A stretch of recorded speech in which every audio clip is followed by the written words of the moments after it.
Hello everyone welcome back to Rashmi tutorial. तो काली आमे पढ़ी इथिक्स एंड भैल्यूज आपण मानकर संविधानर मौलिक वैशिष्ट्य आम भारतर जहाँ रही संविधानर मौलिक तारी वैशिष्ट्य उपर पढ़ी। तो चारिटा आमे चारिटा काली पढ़ी आज आउ जहाँ किसी रही पढ़ा कहीं मौलिक वैशिष्ट्य कथा जदि कहबा संविधानर 14टी आज 5 नंबर मौलिक राष्ट्रटी पढ़ा। तो डेरी न करिकी चलतु स्टार्ट करवा।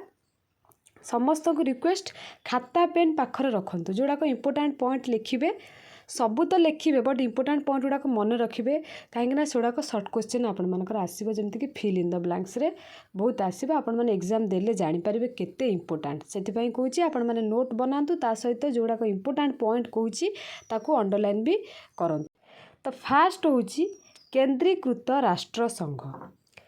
केंद्रीकृत राष्ट्र संघ कथा जदि कहबा गोटे राज्यर स्वतंत्रता मनकर जड़े गोटे राज्यर स्वतंत्रता अच्छी गोटे नियम अच्छी या हुए गोटे राज्यर बट से जो नियमटा को जरूरीकालीन परिस्थिति घोषणा करी केंद्र सरकार क्षुण्ण करिथांती। एया होची मीनिंग माने राज्यर गोटे नियम करा जाइथिबो ताकू केंद्र सरकार क्षुण्ण करि दियंती केमिति एटा आमे जानिबा केंद्रीकृत राष्ट्र संघरे। ठीक अछि। भारत संविधान को संघीय प्रकृतिर बोली कहा जाए अर्थात गठन दृष्टि भारतीय संविधान एक राष्ट्र संघीय संविधान अटे। राष्ट्र संघर 4टी उपादान अच्छी। सर्ट क्वेश्चन ये मन रखु राष्ट्र संघर केतोटी उपादान 4टी उपादान। एक हूँ लिखित अनमनीय संविधान, 2 हूँ द्वैत सरकार, 3 हूँ क्षमतार विभाजन और 4 हूँ स्वाधीन और निरपेक्ष न्यायालय आदि एठारे रही। ठीक अच्छे। संविधान कथा जदि कहबा केतोटी आमर रही आमर जो राष्ट्र संघर 4टी उपादान आउ थरे लिखि रखंतु लिखित अनमनीय संविधान, द्वैत सरकार, क्षमतार विभाजन, स्वाधीन और निरपेक्ष। सांविधानिक क्षमतार विभाजन हेतु केंद्र और राज्य सरकार माने निज निजर क्षमता परिसर मध्य दायित्व तुलाई थांती है। राज्यर जड़े राज्य कथा कहबा से राज्य सरकार ही तुले था, केंद्र कथा कहबा केंद्र सरकार तुले था आपण मैंने जानते। तथापि भारतीय राष्ट्र संघ को केंद्रीकृत राष्ट्र संघ बोली समालोचना करा जाय थाए कारण भारत रे केंद्र और राज्य मध्य राज्य सरकार रही सत मात्र राज्य मानकर क्षमता को अनेक समय केंद्र सरकार क्षुण्ण करिथांती जोटा मु फास्ट आपण मानकु कहूली कौन कि जरूरी परिस्थिति घोषणा करी केंद्र सरकार राज्य मानकर स्वतंत्रता को क्षुण्ण करिथांती। राज्यपाल, सर्वभारतीय सेवा व्यवस्था, संगठित न्यायालय, एकक नागरिकता माध्यम केंद्रीय आधिपत्य वृद्धि प्राप्त होता है। भारत विभाजन और विच्छिन्नतावादी मानक कबलरू देश को रक्षा करने और देशर एकता अखंडता रक्षा करने निमंते राष्ट्र संघरे केंद्र सरकार को अधिक शक्तिशाली करा जायछि। माने जदि आमे केंद्रीकृत राष्ट्र संघ कथा कहिबा राज्य सरकार अपेक्षा केंद्र सरकार को अधिक इम्पोर्टान्स दिया जाए अधिक शक्तिशाली करा जायछि। राज्य जोड़ा डिसीजन नब ताकू चाहिले केंद्र सरकार को भी समय ताकू क्षुण्ण करि परिबो। एटा बुझी पारुथिबे आपण माने। तो नेक्स्ट कौन कहिछि नेक्स्ट 6 नंबर कथा जदि कहबा मौलिक अधिकार ये आपण माने पिला बेले पढ़िथिबे स्कूल टाइम रे। भारतीय संविधान रे नागरिक मानकु 6 गोटी मौलिक अधिकार प्रदान करा जायछि। केते गोटी 6 गोटी एटा भी शॉर्ट क्वेश्चन हैला अंडरलाइन करंतु। संविधान एही मौलिक अधिकारर रक्षक अटे। जदि संविधान कथा कहबा से मौलिक अधिकार कौन रक्षक बा जगुआली जो कहती माने रक्षा करे जगुआली नुहे एक्जाक्टली से वाट जगुआली कहजबनी रक्षा करे जोटा रक्षक सेटा जगुआली माने जगंती बट एठी रक्षक हिसाब रे काम करे। संविधानर 3य खंडरे धारा 12 रु 35 मध्य मौलिक अधिकार सबू उल्लेख कराई। आपण माने सबू धारा जानिबा को चाहुचंती गूगल ले अवेलेबल अच्छी संविधानर जेते धारा हैला आपण माने आर्टिकल मारिदेवे इंडियन कॉन्स्टिट्यूशन आर्टिकल सबू धारा गुड़ा पलि आसब कौ धारा कौन आपण माने बुझीपारे से जिन गुड़ा मन भी रखिपारे जोटा कि आपण मानकर फ्यूचर रे काम लगे। विभिन्न प्रकार कॉम्पिटिटिव एग्जाम रे पॉलिटी पढ़ुचे पॉलिटी रे क्यों धारा रे कौन रही क्यों आर्टिकल कौन रही 354 आर्टिकल कौन लिखा जाइए कि 54 आर्टिकल कौन लिखा जाइए कि आर्टिकलटा क्यों आर्टिकल गोटे लिखिदे सेंटेंस एटा क्यों आर्टिकल आसी ए टाइप्र तो आपण मैंने पढ़ीदेले आपण मानक एबे भी काम लगे ता सहित फ्यूचर रे जेते सारा कॉम्पिटिटिव एग्जाम देबे ता भी काम लगे गूगल रे अवेलेबल अच्छी ना कौन बुक रे भी आपण मैंने पॉलिटी बुक रू भी पढ़ी पारे प्रत्येक नागरिकर गुणावली विकास करने मौलिक अधिकार प्रदान करा कौन प्रत्येक नागरिकर गुणावलीर विकास यही अधिकार गुड़िक क्षुण्ण कले न्यायालयर द्वारस्थ हेबार सुबंदोबस्त करा जदि आमे से अधिकार को क्षुण्ण करवा ताहले आमको न्यायालय को द्वारस्थ हवा को पड़ो एटा समस्ते आमे नियम उल्लंघन कले आमे समस्ते हवा न्यायालयर द्वारस्थ समस्ते जे के भी कहीपर मौलिक अधिकार माध्यम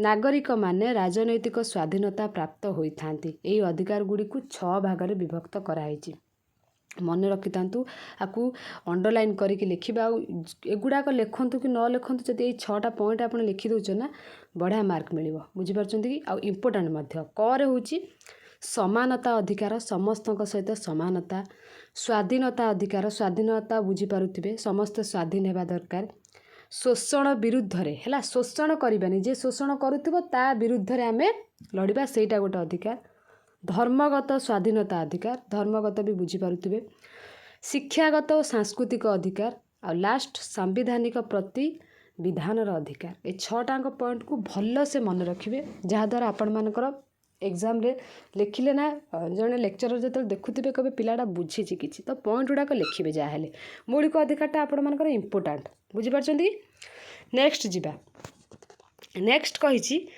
निर्देशात्मक राष्ट्रनीति कथा जदि कहवा भारतीय संविधानर चतुर्थ खंडरे निर्देशमूलक राष्ट्रनीति विषय उल्लेख कराई कौटी चतुर्थ खंडरे संविधान प्रणेता माने संविधान रे राष्ट्र शासन पाई केतेक नीति और निर्देश उल्लेख करिछि किछि नीति नियम सेतरे लेखा जाइछि भविष्यत रे राष्ट्र शासन रे एही नीति गुडी को अनुसरण करिबा उचित बोली संविधान प्रणेता माने आशा प्रकाश करथिले एही नीति सबु पालन करिबा को सरकार बाध्य नुहंती सबु नीति को पालन करिबो जे सेटा माने नाही मात्र शासन क्षेत्र रे सरकार एही नीति गुडी को पालन करिबा उचित शासन करने को हेले से नीति गुड़ा को मानवा को बाध्य भारत को एक समाजवादी और जनमंगल राष्ट्र में परिणत करने निर्देशात्मक राष्ट्रनीतिर उद्देश्य माने गोटे भल जनमंगल बा समाजवादी राष्ट्र हेले से नीति नियम को आम मानवा को पड़ो न मानिले से केबे से सरकार शासन करिपारिबो नाही जो सरकार मानिबो सबु नीति से शासन करिपारिबो मौलिक अधिकार परी एही नीति गुड़िक आईन अदालत रे साब्यस्त करा जाई पारे नाही निर्देशमूलक राष्ट्रनीति गुड़िक 4 भाग में विभक्त कराई गोटे हूँ समाजवादी नीति उदारवादी नीति गांधीवादी नीति ता सहित आपण मानकर आंतर्जातिक नीति ठीक अच्छे भल से मन रखि था निर्देशमूलक राष्ट्रनीति गुड़िक 4 भाग में विभक्त कराई 4 भाग है समाजवादी नीति उदारवादी नीति गांधीवादी नीति और आंतर्जातिक नीति है एबे लास्ट सबुठू लास्ट भी नुह 8 नंबर पॉइंट कहीं 14टा अच्छी आपको मौलिक कर्तव्य यहाँ भी पढ़ी थे पिला बेले भारतीय संविधान धारा 51 करे है आर्टिकल 51 रे 51 रे नागरिक मानक पई केतक मौलिक कर्तव्य विषय उल्लेख होईछि प्रथम रे संविधान रे मौलिक कर्तव्य उल्लेख नथिला आगर जो फास्ट आर्टिकलटा संशोधन कराइला संशोधन पर यहाँ रहा पूर्वर मौलिक कर्तव्य विषय नथिला एटा अच्छी कौथिरे 51 क रे 51 क आम इंग्लीश रे जदि कहबा 51 ए थिबो 51 बी थिबो ए टाइप रो तो क रे अच्छी मात्र 42तम संविधान संशोधन पर जो 42तम संविधान रे संशोधन है 1976 रे सेतेबेले 10टी मौलिक कर्तव्य संविधान रे उल्लेख करागला एटा शॉर्ट क्वेश्चन मन रखि थांतु मौलिक कर्तव्य केबे संविधान रे उल्लेख करागला 1976 मसीहा आउ केतोटी 10टी मौलिक कर्तव्य को संविधान रे उल्लेख करागला यही कर्तव्य व्यक्तिर एक प्रकार दायित्व जहाँकि समाजर मंगल विधान ने उद्दिष्ट संविधान को पालन करिबा जातीय संगीत को सम्मान प्रदर्शन करिबा जातीय मुक्ति संग्रामर आदर्श और महानीयता को ग्रहण करिबा जातीय पताका को सम्मान प्रदर्शन करिबा देशर एकता और सार्वभौमत्वर सुरक्षा करिबा, देश रक्षा करिबा, ऐतिहासिक स्थान गुड़िकर सुरक्षा करिबा, जीवजंतुଙ୍କ प्रति सदय हेबा, आ जातीय संपत्तिर सुरक्षा और वैज्ञानिक मनोवृत्तिर विकास करिबा इत्यादि मौलिक कर्तव्य कुआ जाए। केते गुडे कहले गुडाक सब बीट बाय बीट पॉइंट करिके लिखिबे। एथरे तो धाड़ी धाड़ी करना माने तापर परु पर लिखा होइछि, बट आपण माने पॉइंट वाइज करिके लिखिबे, भल लागिबो, सुंदर लागिबो। ठीक अछि। जहाँ भी सब कहले देशर एकता हो, सार्वभौमत्वर सुरक्षा हो, नहले ऐतिहासिक स्थान सब जा अछि ताकू आमे सुरक्षा देबा, आउ भल ताकू कौन रूपांतरण कले लोक माने जाइके देखिबे, जीवजंतु प्रति दयालु हबा, गोटा सब पॉइंट देके आपण माने लिखिबे। मौलिक कर्तव्यटा भी गोटे इम्पोर्टाट। तापरे स्वाधीन न्यायालय, यहाँ भी गोटे इम्पोर्टाट। भारतीय संविधान समग्र देश पाई एक संगठित स्वाधीन न्यायालय व्यवस्था करिछि। यह समग्र भारत वर्ष रे न्याय दान करिथाए।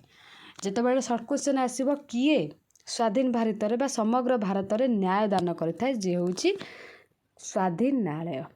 सुप्रीम कोर्ट और हाईकोर्ट ठारू आरंभ करी निम्न अदालत पर्यंत समस्त न्यायालय गोटे सूत्र रे आबद्ध। आपण मानकर ओडिसा रे हाईकोर्ट हो किंबा आपण मानकर देशर सुप्रीम कोर्ट हो, सब गुड़िक आपण मानकर कौन गोटे सूत्र रे आबद्ध बा बंधा होइछंती। संविधान को तर्जमा करिबा एही न्यायालयर कर्तव्य हैला। जो संविधान अछि हम ताकू तर्जमा करिबा, भूल ठीक कहिबा, माने संशोधन करिबा, एटा भूल अछि आगुर एटा आपण मानकर बुझेछि फास्ट क्लास रे। जदि देखि नाते सेटा देखिबे, सो दैट सब किछि जानि परिबे, नले किछि जानि परिबेनी। अधारु आसिक 3 नंबर क्लास करिबे, एटा केमिति बुझिबे? जाहले फास्टटा देखिबे, सेकेंडटा देखिबे, तापर जाई सब किछि बुझि परिबे। आ हठात जदि गोटे क्लास करिबे किछि भी बुझि परिबेनी। हाईकोर्ट कौन बुझि परिबेनी, सुप्रीम कोर्ट कौन बुझि परिबेनी, तापर किए कोटा को मैनेज करे सेटा भी जानि परिबेनी। तेणु करी फास्ट क्लास देखिबे। न्यायालय संविधान रक्षक भाव केंद्र और राज्य मध्य उपजुवा समस्त समस्यार समाधान करिथाए। उच्चतम न्यायालय और उच्च न्यायालय स्वाधीन और निरपेक्ष स्वाधीन न्यायदान करिथाए। निम्नरू उच्च पर्यंत प्रत्येक क्षेत्र में नागरिक मानक समस्यार संविधान करने न्यायालयर दायित्व। आ न्यायालय को कार्यपालिकार नियंत्रण मुक्त करा जिबा संगे संगे योग्यता भित्तिक नियुक्ति, स्थिर और निर्दिष्ट कार्यकाल, जटिल पदच्युत व्यवस्था और आकर्षणीय दरमा भत्ता माध्यम न्यायालय स्वाधीनता और निरपेक्षता रक्षार व्यवस्था करा जायछि। इथिक्स एंड वैल्यूज गोटे एमिति चैप्टर ना आपण मानकर कौन एग्जाम रे तो पढ़ो, यहाँ को सारा जीवन पे आपण माने मन रखिबा, और आपण मानकर निहाती दरकार। पाठटा जानिले ना आपण माने आगो को जिते भी कॉम्पिटिटिव एग्जाम देबे एटा निहाती आपनकर आसीबो। सेटा जतो पढ़िबे आपण माने जानि परिबे कि हाँ मैम कहउथिले, बुझि पारछन्ती कि। आ एबे तो आपण मानकर कई भी सब एग्जाम पाई पढ़िबे। एबे तो आगरू कौन हुए कि पिला माने सब पढ़ती, रेगुलर पढ़ती, एग्जाम दबाक जाती, बट एबेकार पिला कौन करछन्ती एग्जाम अच्छी मत एग्जाम पाई 15 दिन आगरू पढ़िया पड़ो, वर्ष भरी मु पढ़ी ना। +3 पिला मानक कथा कहूँ, समस्ते से नुहति। 20% टू 30% पिला रेगुलर पढ़ुचंती, डेली बेसिस रे से माने पढ़ुचंती, 6-7 आवर प्रत्येक दिन पढ़ुचंती। बट किछि पिला माने जो आउ जो बड़का 60% रहीगले बा 70% से माने कौन करती एग्जाम थिबो तो 15 दिन आगरू पढ़े। मत बास बैकटा क्लीयर हो जा दरकार, बैक न लागू से अनुसार पढ़ती से माने। आ से माने जे पढ़ती जो माने सेमती पढ़ती से माने केबे भी लाइफ रे सक्सेस हो परिबेनी। तो से आपण मैंने डेली बेसिस रे पढ़ते, आटलिस्ट पाठ को 6 घंटा न देकी पछे दिन को राति रे 2 घंटा आउ सकाळे माने संध्या बेले 2 घंटा, सकाळे 2 घंटा, 4 घंटा आटलिस्ट पाठ को दिंतु। आपण मानक पाखरे 4 घंटा गले आउरी रहिलानी, दिन सारा गोटे दिन 20 घंटा रहिलानी, सोउचंती, खाउचंती, टीवी देखुचंती, बुलुचंती, सबु पाई परफेक्ट टाइम रखिचंती। बट पाठ पढ़ा पाई परफेक्ट टाइम रखि नांती। जदि पाठ पढ़ा टाइम रे सकाळे किबा संध्या बेले आपण मानक कुआड कुआ जिबा पाई सांगे सांगे आपण माने रेडी हो जाए, किंतु जदि सोइबा टाइम रे कुआ जीव माने कर गोटे पिला से खरा बेले सुए माने लंच टाइम रे सुए, ठीक अच्छे 1 ରୁ 3ଟା भितर ना मुझे शोई भी जापरिनी, मुझे शोई भी जापरिनी। ना 4टा बेल टाइम खेलुव क्रिकेट गोटे पुला ताको यदि कह आसे टिके जीवा ना एबे क्रिकेट खेलुँ जीवी ना से जीवन, बट पाठ पढ़ा टाइम जो डकरा पड़ो कौटी से समस्ते रेडी हो जाती। समस्ते से नुहति कहली 60% 70% पिला तो समस्ते पढ़े बोली मोर विश्वास। नेक्स्ट धर्म निरपेक्ष राष्ट्र, यहाँ भी गोटे इंपोर्टेंट आपण मैंने स्कूल टाइम एटा को पढ़ी थे, यहाँ आसंता काली आमे पढ़ा। जदि आमे आज जहाँ पढ़ले जमीक आपण मानकर କ'ଣ ନିର୍ଦ୍ଦେଶ ଫାଷ୍ଟ ହେଉଛି କେନ୍ଦ୍ରୀକୃତ ରାଷ୍ଟ୍ରସଂଘ ପଢ଼ିଲେ, ତାପରେ ମୌଳିକ ଅଧିକାର ପଢ଼ିଲେ, ତାପରେ ନିର୍ଦ୍ଦେଶାତ୍ମକ ରାଷ୍ଟ୍ରନୀତି ପଢ଼ିଲେ, ତାପରେ ମୌଳିକ କର୍ତ୍ତବ୍ୟ ଆଉ ସ୍ୱାଧୀନ ନ୍ୟାୟାଳୟ, ଏତିକି ପଢ଼ିଲେ। ଏଗୁଡ଼ାକ ସବୁ ନୋଟ୍ କରିବେ। ଆଉ ଯେଉଁଗୁଡ଼ାକ ମୁଁ ଇମ୍ପୋର୍ଟାଣ୍ଟ କହିଲି ତାକୁ ପଏଣ୍ଟ କରିବେ। ତା ସହିତ ଆପଣମାନଙ୍କୁ ଏଇଠି କହିଲି ଯେଉଁଟାକି ଆପଣମାନଙ୍କର କହିଦେଉଛି ଆଉ ଥରେ, ଏଇଗୁଡ଼ାକ ମୌଳିକ ଅଧିକାର ଯେଉଁ 6 ଗୋଟି ତାକୁ ବି ସେମିତି ପଏଣ୍ଟ କରିକି ଲେଖିବେ, ଏମିତି ତଳକୁ ତଳକ ଲେଖିବେ, ଭଲ ଲାଗିବ। ଠିକ୍ ଅଛି, ତ ଏଗୁଡ଼ାକ ଲେଖିବେ। ତା ସହିତ ଇମ୍ପୋର୍ଟାଣ୍ଟ ପଏଣ୍ଟ ଗୁଡ଼ାକ ଆପଣମାନେ ଯେଉଁ ମାର୍କରରେ ଅଣ୍ଡରଲାଇନ୍ କରନ୍ତୁ କିମ୍ବା ପେନ୍ରେ କରନ୍ତୁ, ଯେଉଁଥିରେ ଆପଣମାନଙ୍କ ଇଚ୍ଛା, ବଟ୍ ମନେ ରଖିବା ଦରକାର। ଠିକ୍ ଅଛି, ତ ଆସନ୍ତା କାଲି ଆମେ ଆଉ ଯେଉଁ ରହିଲା 14ଟା, ତ ତା ଭିତରୁ 9ଟା ଅଲରେଡ଼ି ସରିଗଲା। ଆଉ ଆପଣମାନଙ୍କର ରହିଲା କେତେଟା? 5ଟା ରହିଲା। 5ଟାକୁ ଆମେ କାଲି ସାରିଦେବା। ଇଥିକ୍ସ ଆଣ୍ଡ ଭ୍ୟାଲୁଜ୍ର ବହୁତ କମ୍ ସିଲାବସ୍, ଚେଷ୍ଟା କରିବେ ଆପଣମାନଙ୍କର ଏକ୍ଜାମ୍ ପୂର୍ବରୁ ସାରିବା ପାଇଁ। ବାସ୍ ସମସ୍ତେ ଗୋଟେ ଗୋଟେ ସେୟାର କରିବେ, ସୋ ଦ୍ୟାଟ୍ ମୋତେ ଭଲ ଲାଗିବ ରେଗୁଲାର ଆପଣମାନଙ୍କ ପାଇଁ କ୍ଲାସ୍ ଆଣିବା ପାଇଁ। ଆଉ ଯେଉଁମାନେ କହୁଛନ୍ତି ଇଂଲିଶରେ, ତ ଓଡ଼ିଆରେ ସାରେ, ତାପରେ ଇଂଲିଶରେ କରିବା ପାଇଁ ଚେଷ୍ଟା କରିବି। ଆଜିର କ୍ଲାସ୍ ଆମେ ଏଇଠି ରଖିବା। Thank you all.